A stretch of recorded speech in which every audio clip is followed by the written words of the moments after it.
Okay, so I've never done it like this before, so it's all new to me as well. Hey guys, welcome back.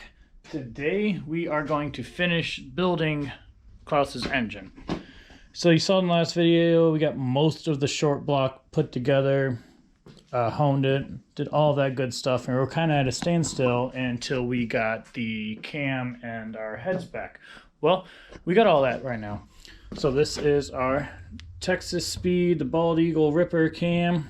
It's awesome, it works well. It's exactly what was in Klaus before, which is that camshaft over there. Logan said it's not good, can't use it, so maybe we'll turn it into like a lamp decoration, or when you guys want it for something, let me know.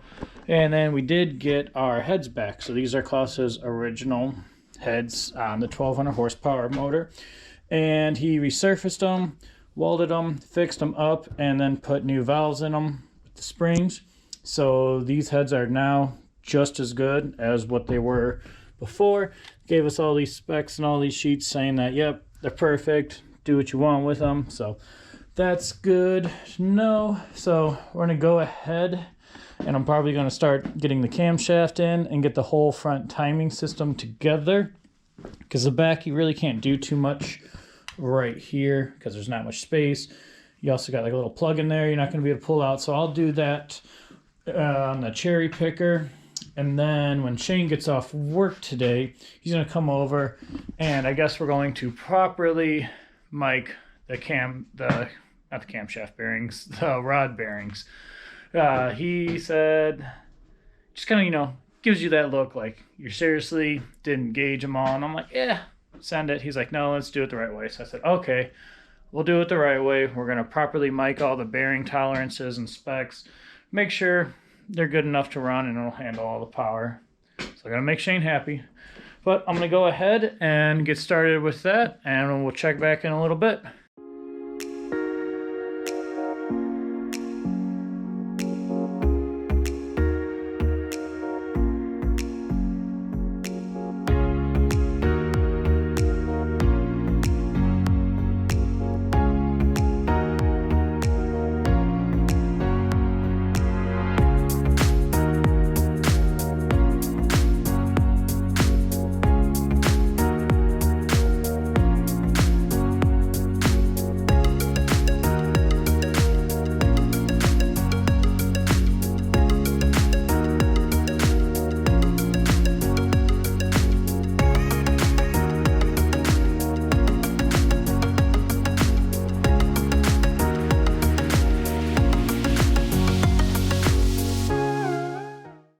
Got the front timing cover and the whole set all put together.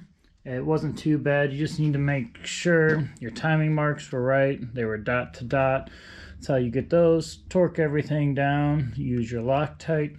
Then when you put your underdrive pulley on, you want to make sure these bolts are all still nice and loose. You put it on, and then that way it'll get the seal centered. Then when you get on under there, you want to make sure this timing cover is just up, I believe like 22 thousandths or something like that from the block, so that way your oil pan will sit flush. So I got that all put together, and right now I'm going to put the lifter trays in, put the lifters in, and then I can get these heads on.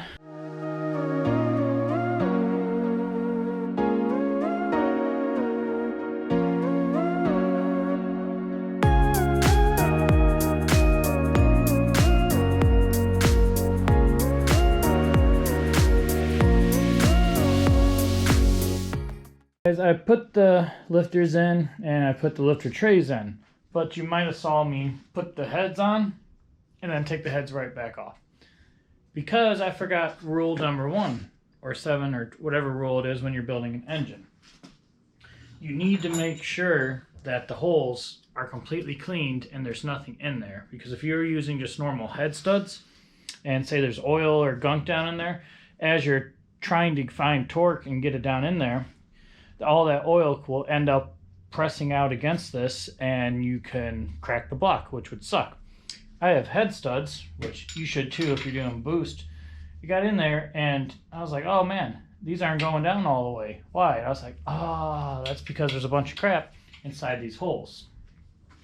So what I was doing is going around and looking for your thread chaser. That's what's going to get. It's basically just like a bolt to the correct pitch, and it's got a groove cut into it so that way it can pull out any crap that's down in there.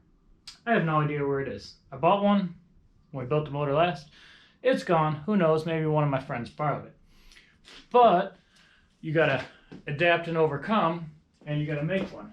So what you can do is take one of your old head bolts from the engine if you're making, or if you're changing the head studs. Don't do this if you're, well, no, you're not supposed to reuse these anyway. So just take one of your old ones, take your angle grinder, and what you can do, if you can see what I did, I cut in a little notch.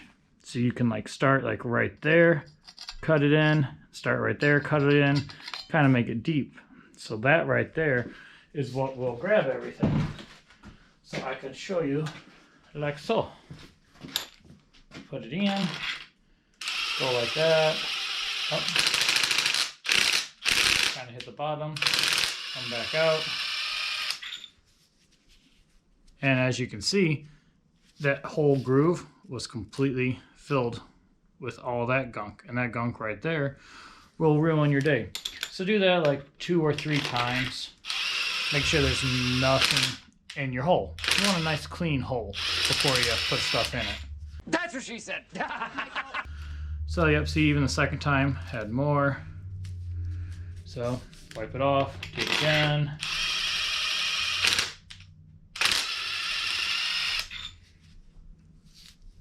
And third time, still more. So this one will take more than 2 or 3 times. Basically just keep doing it over and over until there's nothing left in it.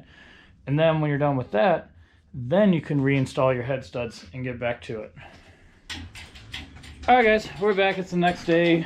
I know I was like, oh yeah, we're gonna gauge all the rod bearings, but I just went ahead and did that and then slapped the top end together.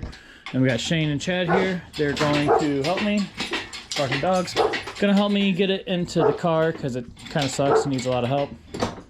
Most of this will be a lot of time lapse because we're approaching the teens with the temperature. So we got this big old loud heater and we're gonna get it put in. But first we just gotta put the clutch together.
hours later. Alright guys, we are finally done.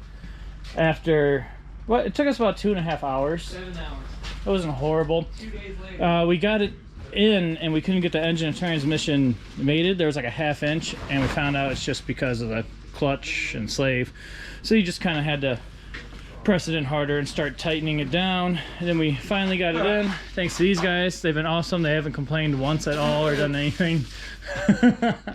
I didn't complain. I just made fun of the whole process. Carl complained. Yeah, that's what I do. I like to complain. I like to make fun of people. That's it. We're going to end off here. The next video will probably be turbo kit or wiring. I don't know which one Chad's going to do, but we're going to do one of them. Yeah, we'll see you guys next time.